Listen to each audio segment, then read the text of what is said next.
Bernard Ries, vice-recteur Relations internationales, digitalisation et relève scientifique. Ce dernier point a été ajouté à votre dicaster cette année. C'était quoi l'idée derrière? Alors avant, j'étais responsable aussi encore de l'interdisciplinarité. Alors c'est un élément qui reste bien évidemment important pour l'Université de Fribourg. En tant qu'université complète, on a les conditions idéales pour proposer des formations interdisciplinaires, pour faire de la recherche interdisciplinaire. Mais dans le cadre du rectorat d'avant, on a quand même remarqué que c'est un élément qui se retrouve naturellement dans le dicaster recherche et dans le dicaster enseignement. Donc on ne voulait pas faire des doublons, donc on a laissé de côté ce dicaster. Et la relève scientifique, c'est un sujet qui m'intéresse beaucoup. Et du coup, après discussion avec mes collègues, on a décidé que c'est moi qui va reprendre ce dicaster lors de mon deuxième mandat. D'accord.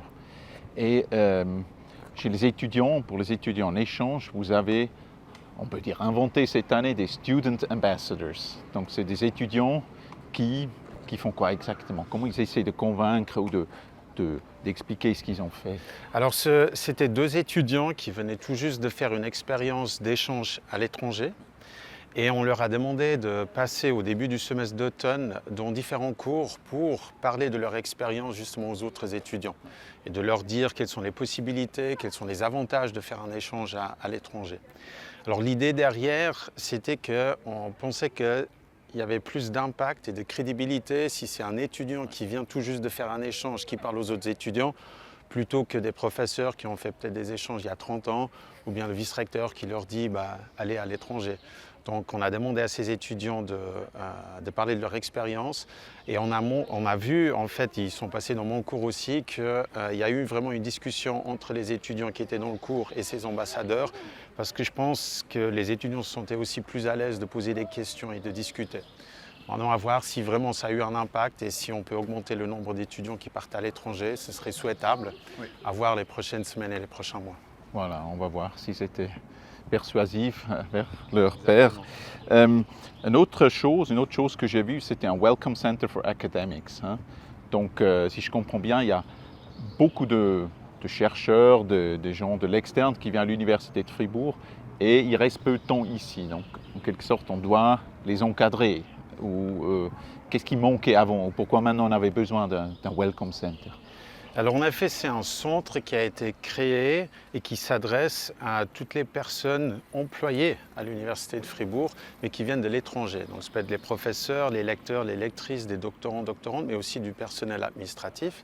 Et l'idée de ce centre, c'est d'orienter ces personnes dans la préparation de leur arrivée, mais aussi tout au long de leur séjour. Donc il y a plusieurs services qui sont offerts, comme par exemple un soutien dans toutes les démarches administratives. Par exemple, on les oriente à l'intérieur de l'université vers les bonnes personnes et les bons services, puisqu'au début on arrive, on ne sait pas qui poser les questions, on est perdu au début. Mais aussi de leur donner des informations sur la vie à Fribourg, donc où est-ce que je trouve un logement, comment est-ce que je fais pour trouver une crèche pour mes enfants, assurance maladie, les transports publics. Donc tout ça, on a centralisé maintenant dans ce Welcome Center et ça va aussi permettre aux facultés et aux départements de se concentrer sur autre chose, puisqu'avant c'était les facultés et les départements qui s'occupaient de tout ça. On les décharge maintenant avec la création de ce Welcome Center. Et vous avez déjà des feedbacks? Ça se passe bien? Alors ça se passe bien, donc ils ont assez de travail, donc il y a des gens qui viennent régulièrement les voir pour poser les questions.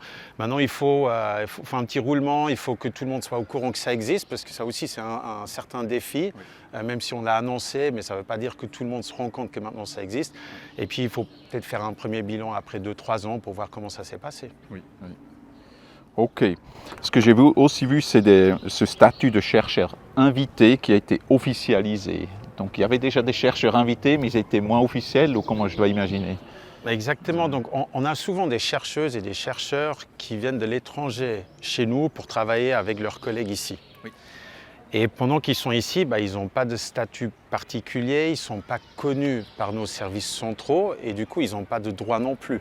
Parce que c'est des gens qui ont un contrat avec une Non, ce ne sont pas des gens, c'est juste des gens qui sont peut-être invités par nos chercheurs pour venir pendant un mois, parfois juste une semaine, parfois 6 mois pour travailler sur un projet. Mais en fait, nous, on ne se rend pas compte qu'ils sont ici, ils n'ont aucun statut, donc ils n'ont aucun droit, alors que ça pourrait être sympa pour quelqu'un qui reste 6 mois d'avoir une adresse mail, une IFR, d'être informé de tous les événements qui ont lieu. Oui. Et donc, on a établi des directives qui permettent justement sous certaines conditions, qu'un chercheur ou une chercheuse qui vient ici ait ce statut officiel de chercheur ou chercheuse invitée et peut aussi profiter de certaines prestations qu'on va offrir à ces personnes-là. Et nous, on est au courant qu'ils sont ici et on sait un peu quelle est la recherche qui se fait au niveau international aussi à l'Université de Fribourg. Oui, oui. Peut-être dernière question pour vous. Est-ce qu'en 2024, il y a eu un coup de cœur, quelque chose qui vous est resté en mémoire, une anecdote? Alors je dirais un événement qui m'a marqué ou qui m'a touché, je dois dire, c'était tout au début de l'année, c'était le départ de la rectrice qu'on avait avant, Astrid Épinay, qui pendant 2 mandats a été rectrice de notre université, qui s'est énormément engagée.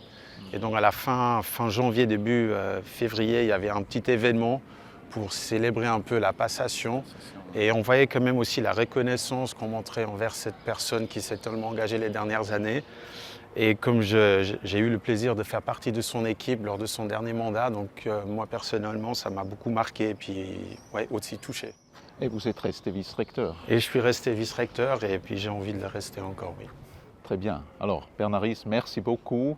Merci à vous. Bon pour tous les défis qui nous attendent encore et à une prochaine. Merci beaucoup. Merci.